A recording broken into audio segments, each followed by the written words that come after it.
ମାର୍କେଟର fast food ଦୋକାନରେ ମିଳୁଥିବା chowmein ଠାରୁ 100% ହାଇଜିନ୍ ଆଉ ଟେଷ୍ଟି ରହିବ। ତା ସହିତ ଚାଉମିନ୍ ତିଆରି କରିବା ପାଇଁ ଏକଦମ ଗୋଟି ଗୋଟି କରି ଯଦି ଏତେ ସୁନ୍ଦର ଚାଉମିନ୍ ଆମେ ଘରେ ତିଆରି କରିପାରିବା ତାହେଲେ ମାର୍କେଟରେ କାହିଁକି କିଣିକି ଖାଇବା, ଆମେ ବି ଘରେ ବନେଇ ପାରିବା। ଭିଡ଼ିଓଟି ଫାଷ୍ଟରୁ ଲାଷ୍ଟ ପର୍ଯ୍ୟନ୍ତ ଦେଖନ୍ତୁ। ଆପଣମାନଙ୍କୁ ଅନୁରୋଧ ରହିଲା, ପ୍ରିୟଙ୍କା ସାହୁ ୟୁଟ୍ୟୁବ୍ ଚ୍ୟାନେଲକୁ ଆପଣମାନଙ୍କୁ ଢେର ସାରା ସ୍ୱାଗତ ଜଣାଉଛି। ଆଉ ଆସନ୍ତୁ ଦେଖିବା ଚାଉମିନ୍ କିପରି ମୁଁ କରୁଛି। ଆପଣମାନେ ଦେଖିବେ, ସେମିତି କରିବେ, ଘରେ ବନେଇବେ ଆଉ ଦେଖିବା ବହୁତ ବଢ଼ିଆ ଲାଗିବ। ଆଉ ଆସନ୍ତୁ ଆମେ ବନେଇବା ଚାଉମିନ୍। ମୁଁ ଏଠି ଗୋଟେ କଡ଼େଇରେ ଗରମ ହେଲା ଯେତିକି ଲୁଡ଼ୁସ୍ ଦରକାର ମୁଁ ସେ ହିସାବରେ ସେତିକି ପାଣି ନେଇଛି। ପାଣି ଦେଇ ସାରିଲା ପରେ ପାଣି ଯେତେବେଳେ ଫୁଟି ଆସିବ, ମୁଁ ଆପଣମାନଙ୍କୁ ତ ଦେଖେଇ ପାରିଲିନି, ସେତିକାରେ ମୁଁ ଲୁଣ 2 ଚାମଚ ପକାଇ ଦେଇଛି, ତେଲ ଟିକେ ପକାଇ ଦେଇଛି, କାହିଁକିନା ଲୁଡ଼ୁସ୍ଟା ପକାଇଲେ କାହା ଦେହ ମିଶିବ ନାହିଁ, ଲାଗିବ ନାହିଁ। ଆଉ ଯେତେବେଳେ ଏଠୁ ଆମର ଏଇଟା ସିଝି ଆସିଲା, ମୁଁ ତାକୁ କ'ଣ କରିବି, ଅଲଗା ଜାଗାରେ ଏଇଟା ଛାଣି ଦେଇକି ରଖିଦେବି। ତାପରେ ତାକୁ କରିବା ଲାଗି ମୁଁ ଦେଖ ଏଠି ଗୋଟେ ପିଆଜ ପୁରା ସରୁ କରିକି ମୁଁ ଏଇଟା କାଟି ଦେଉଛି। ପିଆଜଟାକୁ ଭଲ ଭାବରେ ସରୁ କରିକି କାଟିଦେଲି। ତାପରେ ଏଠୁ ଗୋଟେ ମୁଁ ବନ୍ଧାକୋବି ଅଳ୍ପ ଟିକେ ନେଉଛି। ବନ୍ଧାକୋବି ଟିକେ ପକାଇଲେ କାହିଁକିନା ଏଇଟା ଆହୁରି ଟେଷ୍ଟି ଲାଗିବ। ବନ୍ଧାକୋବି ନ ପକାଇଲେ ଲୁଡ଼ୁସ୍ଟା ଟୋଟାଲ୍ ଭଲ ଲାଗିବନି, କାହିଁକିନା ମୁଁ ଭେଜ୍ ତିଆରି କରୁଛେ, ନନ୍ଭେଜ୍ ନାହିଁ। ତେଣୁକରି ଏଠି ଦେଖ ଆପଣମାନେ ବି ଗାଜର ପକାଇ ପାରିବେ, କ୍ୟାପ୍ସିକମ୍ ପକାଇ ପାରିବେ, କାହିଁକିନା ମୋର ଛୁଆମାନେ ଖାଉନାହାନ୍ତି, ତେଣୁକରି ମୁଁ ଏରା କିଛି ପକାଇଲିନି।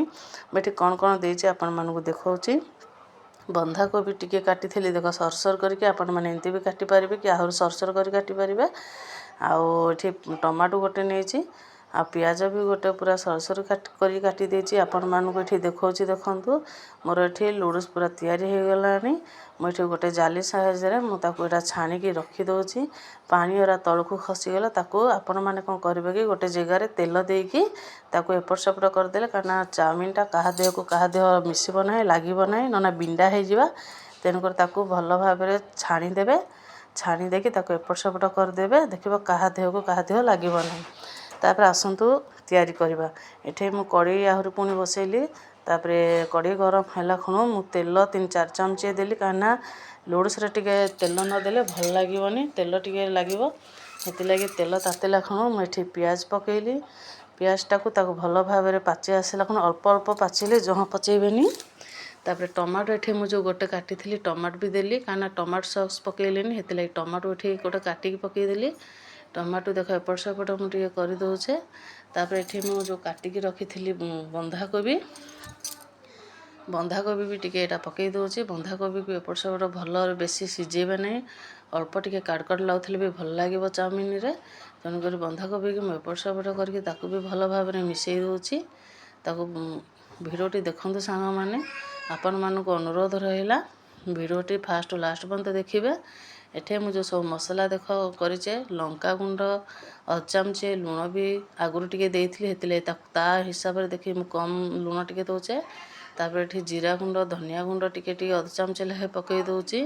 ଲୁଣ ଟିକେ, ହଳଦୀ ଟିକେ, ଲଙ୍କାଗୁଣ୍ଡ ଟିକେ, ତାପରେ ଗୋଲମରିଚ ଅଳ୍ପ ଟିକେ ଏଇଟା ପକାଇ ଦେଉଛି। ତାକୁ ଭଲ ଭାବରେ ସବୁ ଏପଟ ସେପଟ କରି ତାକୁ ମିଶାଇ ଦେଉଛି। ମୁଁ ଦେଖନ୍ତୁ ଏଇଟା ଏପଟ ସେପଟ କରି ମୁଁ ମିଶାଇ ଦେଉଛି। ସାଙ୍ଗମାନେ ଭିଡ଼ିଓଟି ଭଲ ଲାଗୁଥିଲେ ସବସ୍କ୍ରାଇବ୍, ଲାଇକ୍, କମେଣ୍ଟ ସବୁ କରିବେ।